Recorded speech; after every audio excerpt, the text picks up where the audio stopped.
Todos piensan que Warren Buffett está vendiendo a Apple para evitar un posible aumento del 21% en el impuesto sobre las ganancias de capital, pero eso no encaja con su historial.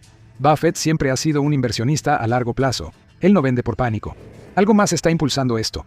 Ha estado acumulando efectivo y moviéndose fuertemente hacia las letras del Tesoro de Estados Unidos a corto plazo a una escala rara vez vista en su portafolio.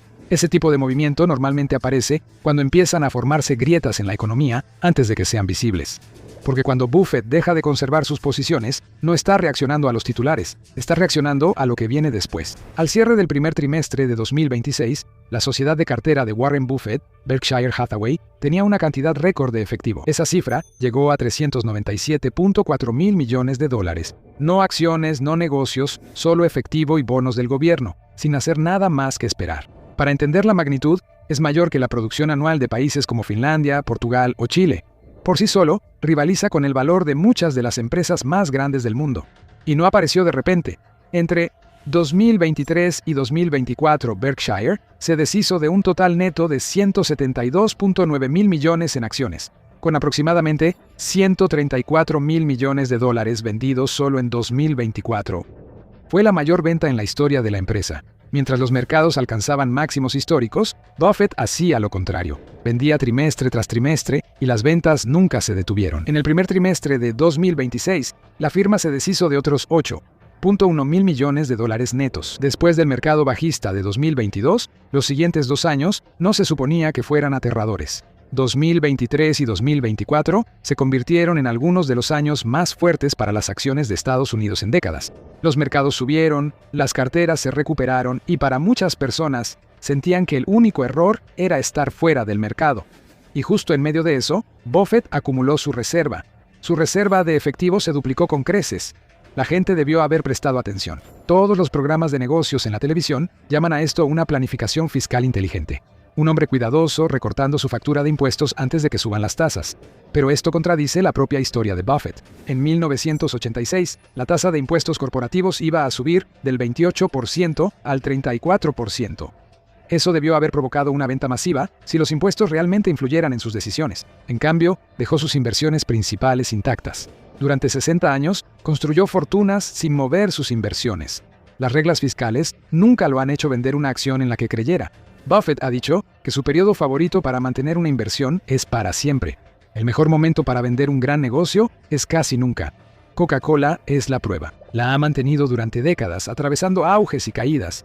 Nunca la vendió, ni siquiera para evitar un pago de impuestos. Así que se supone que debemos creer que vendió sus acciones de Apple solo para ahorrar unos centavos en una declaración de impuestos. Buffett no solo recortó su portafolio, redujo su posición en Apple de casi la mitad de la cartera accionaria de Berkshire a aproximadamente una quinta parte. Luego hizo algo aún más sorprendente. El 1 de enero de 2026 renunció como jefe de Berkshire Hathaway y le entregó el control diario a Greg Abel, permaneciendo como presidente. El momento fue importante. La reserva de efectivo ya estaba formada y las principales ventas ya habían ocurrido antes de la transición. Y el primer movimiento de Abel como nuevo jefe, siguió vendiendo. Nada cambió. ¿Qué ve Buffett en el horizonte que el resto de nosotros no? Solo hubo un par de momentos en la carrera de Buffett en los que se alejó casi por completo de las acciones.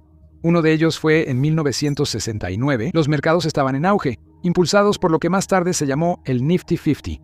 Estos eran acciones estrella como Polaroid, Xerox y Avon, que los inversionistas trataban como ganadores garantizados. Buffett vio el panorama general y decidió que ya no quedaba nada que valiera la pena comprar. Así que hizo lo impensable.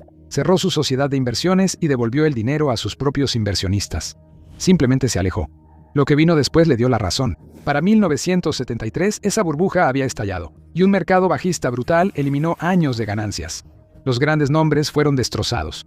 Polaroid se desplomó alrededor del 91% desde su punto más alto. Avon cayó aproximadamente un 86% y Xerox bajó casi un 71%. Estas no eran compañías desconocidas o de baja calidad. Eran algunos de los nombres más respetados en el mercado en ese momento. Una gran compañía no es lo mismo que una gran acción. Buffett se dio cuenta de eso años antes que cualquier otro. 30 años después, hizo una versión más suave de lo mismo. En 1999, la fiebre.com estaba en pleno auge. Empresas sin ganancias estaban siendo valoradas en miles de millones. Pets.com se volvió un nombre conocido más por su publicidad que por su modelo de negocio. Mientras el mercado celebraba la nueva era, Buffett se opuso públicamente. advirtiendo que los rendimientos basados en la especulación no durarían. No se dejó llevar por la euforia. Él creía que el mercado estaba tan sobrevalorado que los rendimientos serían mínimos durante años. Meses después, el Nasdaq comenzó una caída que borró cerca de 3/4 partes de su valor. Pets.com se fue directo a cero. Las acciones de Microsoft cayeron un 50% en un año. Tardó 17 largos años en recuperarse. Intel lo hizo aún peor. Lo que une esos dos momentos no es la suerte. Cuando se retiró en 1969, su razonamiento era simple. No podía encontrar nada que valiera la pena comprar a un precio razonable. No predijo el colapso. Él solo vio la diferencia entre lo que valían los negocios y lo que la gente pagaba. Él no intenta predecir la tormenta. Él solo observa la diferencia entre el precio y el valor. Y solo se retira cuando esa diferencia se vuelve demasiado grande. 2 salidas, 2 momentos en los que se apartó. Es algo que casi nunca ha hecho. Ahora compáralo con principios de 2026. El valor total del mercado de valores de Estados Unidos, en comparación con la economía real, está nuevamente en niveles históricamente elevados. En algunas medidas iguala los picos anteriores, en otras los supera. Buffett incluso tiene un nombre para esto. El indicador de Buffett compara el valor de todas las acciones con el tamaño de la economía. Él dice que, si la línea de peligro se acerca al 200%, estás jugando con fuego. Alcanzó ese nivel en 1999, justo antes del colapso. A principios de 2026 ha vuelto a ese punto. El mercado ahora está dominado por un puñado de gigantes tecnológicos conocidos como los 7 magníficos: Apple, Microsoft, Nvidia, Amazon, Alphabet, Meta y Tesla. En ocasiones, esos 7 nombres por sí solos han representado 1/3 de todo el S&P 500. Ese nivel de concentración significa que un pequeño grupo de acciones está haciendo gran parte del trabajo pesado del mercado. Hubo un patrón similar en 1969, durante la era de los Nifty 50. Para Buffett, esto tiene menos que ver con la predicción y más con el reconocimiento, porque cuando la misma estructura aparece de nuevo, normalmente no es casualidad. Durante años, Apple fue la favorita intocable de Buffett, el único negocio tecnológico que él decía que realmente entendía. Luego recortó drásticamente su posición. Entre 2022 y 2024, las ventas de Apple crecieron alrededor de un 1,5% por año. Una empresa exitosa, sin duda, pero no una de rápido crecimiento. Al mismo tiempo, las acciones seguían subiendo. Para 2024, los inversionistas estaban pagando más de 30 veces las ganancias anuales de la empresa para ser dueños de ella. La acción iba muy por delante del negocio real. El crecimiento de Apple sí repuntó después, ya que los nuevos ciclos del iPhone impulsaron las ventas en 2025 y 2026. Pero el momento es crucial. Para cuando el crecimiento regresó, el precio ya se había adelantado por mucho. Eso es lo que busca Buffett. Él sabe mejor que casi nadie lo que sucede después. Un gran negocio puede seguir funcionando bien, aumentando sus ganancias cada año, y aún así la acción puede desplomarse. ¿Por qué? Porque el precio estaba adelantándose a un futuro que nunca llegó. Él no estaba vendiendo porque Apple fuera un mal negocio. Estaba vendiendo porque la acción y el negocio estaban contando 2 historias diferentes. En algún momento, Buffett tuvo que decidir en cuál de las 2 creía, pero Apple no estaba sola. Las empresas tecnológicas más grandes invirtieron más de $200,000 millones en equipos de inteligencia artificial en 2024. Microsoft, Google, Amazon y Meta lideraron la ofensiva, construyendo centros de datos y comprando montañas de chips a Nvidia. Fue una carrera de gasto como pocas veces se ha visto. ¿Y la recompensa, la ganancia real que regresaba de los productos de inteligencia artificial? Goldman Sachs lo investigó a fondo y descubrieron que era dolorosamente escasa. OpenAI es el ejemplo perfecto del auge de la inteligencia artificial. El mundo la trata como una máquina de hacer dinero, pero sus propios números cuentan una historia más oscura. Genera miles de millones en ventas, pero pierde mucho más de lo que gana. Por cada dólar que gana, gasta $1.25. Y el dinero se mueve entre esos gigantes en un círculo extraño. Nvidia invierte miles de millones en OpenAI. Luego, OpenAI gasta ese dinero comprando chips de Nvidia. Microsoft también le da miles de millones a OpenAI, pero una parte viene como crédito para el propio servicio en la nube de Microsoft. El dinero sale de un bolsillo y termina regresando a otro.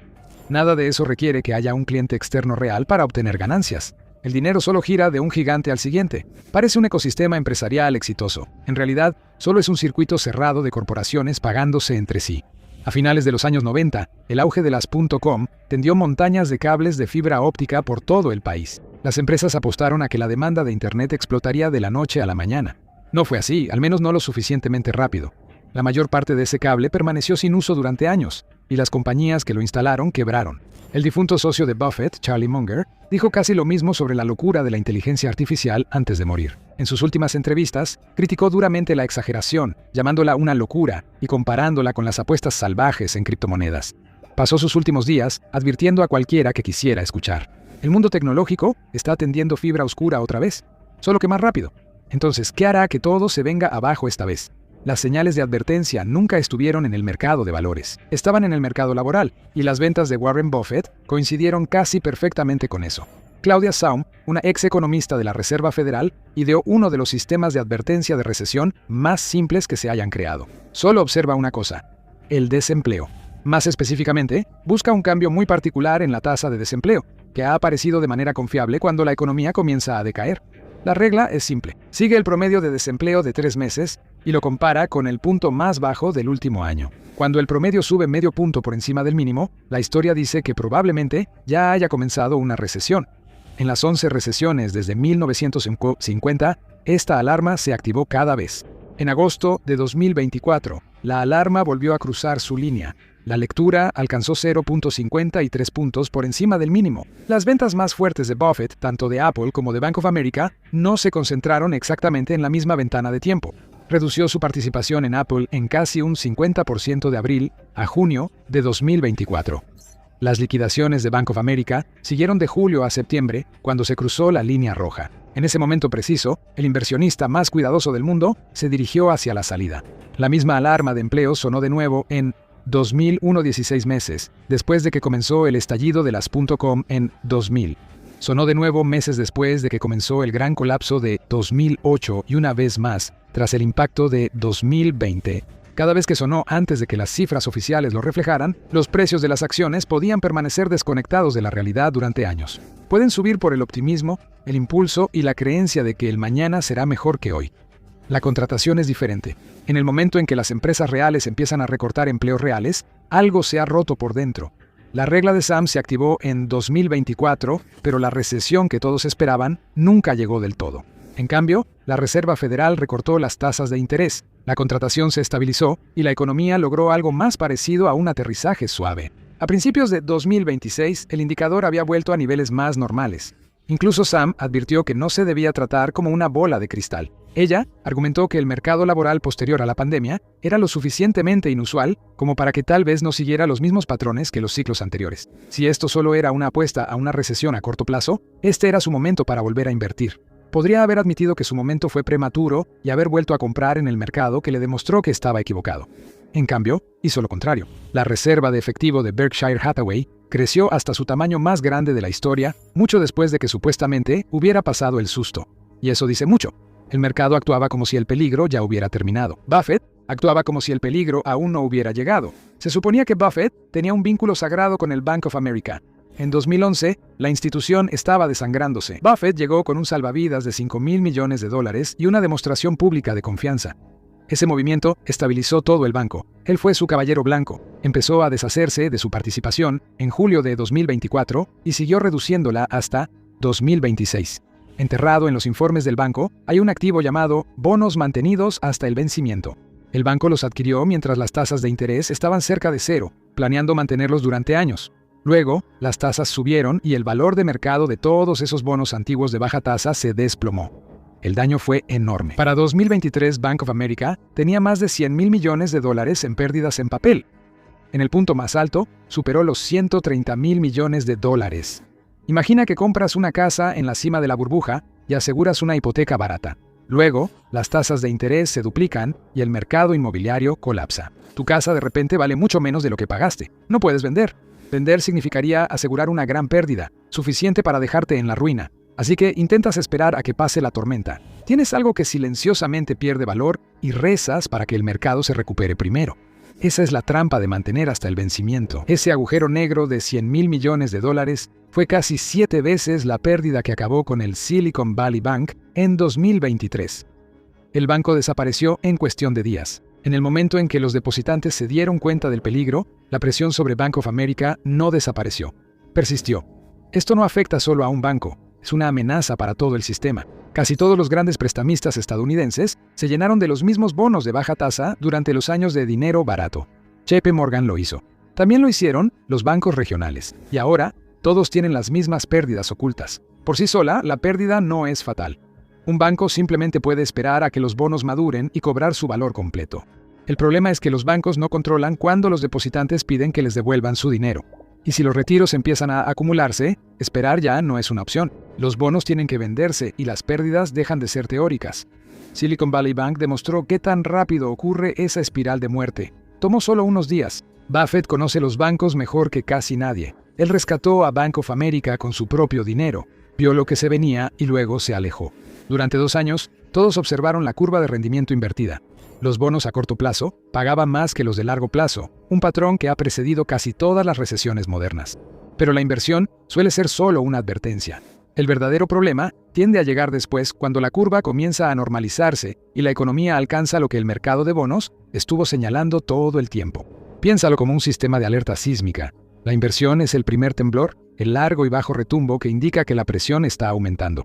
Todos se preparan durante el retumbo, pero el verdadero daño, la parte que derrumba edificios, ocurre cuando el temblor se detiene y el suelo de repente se asienta. Ese asentamiento es la reversión de la inversión. La curva de Estados Unidos entró exactamente en esa fase a finales de 2024, regresando poco a poco a la normalidad durante 2025 y hasta 2026. La inversión récord de 2022 y 2023 ya ha comenzado a deshacerse. Esa es la misma secuencia que apareció antes de las recesiones de 2000 y 2008. No porque una curva ya normalizada sea peligrosa por sí sola. Es peligrosa por lo que normalmente la causa. La curva se normaliza cuando la Reserva Federal empieza a bajar las tasas, y la Fed no pisa el freno de emergencia cuando el camino está despejado. La reversión de la inversión no es la causa de la tormenta. Es prueba de que las personas con más datos han decidido que la situación es seria y pueden ver las grietas formándose en tiempo real. Para cuando la alarma se detiene, ellos ya han decidido que el suelo está a punto de moverse. Y el inversionista común, bueno, ve que la curva regresa a la normalidad y se siente aliviado. Para ellos, son buenas noticias. Mira toda la línea de tiempo y el panorama se aclara. La advertencia sobre los empleos apareció en 2024. Las mayores ventas de Buffett ocurrieron en ese mismo periodo. La curva de rendimiento comenzó a volver a la normalidad. Los bancos seguían acumulando pérdidas por el impacto de las tasas. Y trimestre tras trimestre, la reserva de efectivo de Berkshire seguía creciendo. Cualquiera de esas cosas podría descartarse por sí sola. Pero juntas, explican por qué Buffett no actuaba como alguien que pensaba que los riesgos ya habían pasado. Él estaba vendiendo, él estaba acumulando efectivo, y siguió haciéndolo incluso cuando los mercados alcanzaban nuevos máximos. Esa es la parte que importa porque Buffett no es conocido por predecir caídas. Él es conocido por negarse a pagar hoy los precios del mañana. Y para principios de 2026, él tenía casi $400 mil millones esperando algo que él creía que valía la pena esperar. Ahora estamos llegando al jugada final de Buffett. Para finales de 2024, las tenencias de letras del Tesoro de Berkshire habían alcanzado aproximadamente $288 mil millones. Eso era más deuda gubernamental a corto plazo de la que la propia Reserva Federal tenía en ese momento. Para el primer trimestre de 2026, el total de efectivo de Berkshire se acercaba a los $400 mil millones. Buffett ha pasado toda su carrera diciéndoles a los inversionistas que el efectivo es un pésimo activo a largo plazo. Entonces, ¿por qué de repente estaba acumulando más efectivo que nunca antes? La respuesta es que Buffett nunca ha visto el efectivo como una inversión. Él lo ve como poder de compra. Cuando los activos se vuelven caros, el efectivo parece inactivo. Cuando los activos se vuelven baratos, el efectivo se vuelve valioso muy rápido. Él ya ha hecho esa jugada antes. En 2008, mientras el resto del sistema financiero luchaba por liquidez, Buffett fue una de las pocas personas en posición de proporcionarla. Le dio a Goldman Sachs un salvavidas de $5 mil millones. Los términos eran tan buenos que todavía los enseñan en las escuelas de negocios. Hizo un trato similar con General Electric. Tenía efectivo en mano y el valor para usarlo. No predijo el colapso de 2008. Simplemente estaba preparado para ello. Lo que es diferente ahora es el tamaño del fondo de reserva. En 2008 trabajó con decenas de miles de millones. Para principios de 2026, la reserva había crecido a aproximadamente $400 mil millones y la acumuló a propósito, justo en la cima de un mercado alcista en pleno auge. No lo reunió apresuradamente en medio de una crisis. Él estaba acumulando efectivo mientras todos los demás lo gastaban. Y luego le entregó a Greg Abel un arma cargada y una sola orden: esperar. Y el acto de pasarle el control también es parte del mensaje. Un hombre que realmente cree que los buenos tiempos durarán para siempre, no renuncia, no pasa su último acto como jefe convirtiendo todo en efectivo. Invierte. Pero Buffett quería proteger a Berkshire Hathaway y darle una base sólida. Quería que se mantuviera en pie sin importar quién tuviera las llaves cuando llegaran los malos tiempos. Esa es la fría y despiadada genialidad de esto. Todos los demás ven a un hombre que se queda fuera de la diversión. Lo que realmente construyó fue algo más simple y aterrador. Lo construyó trimestre tras trimestre, mientras todos los demás se unían a la fiesta. Ahora Buffett está esperando a que la música se detenga. Entonces, ¿qué es lo que Warren Buffett hace de manera distinta para tener tanto éxito? Descúbrelo en Así es como Warren Buffett hizo $85,000 millones o haz clic en esto.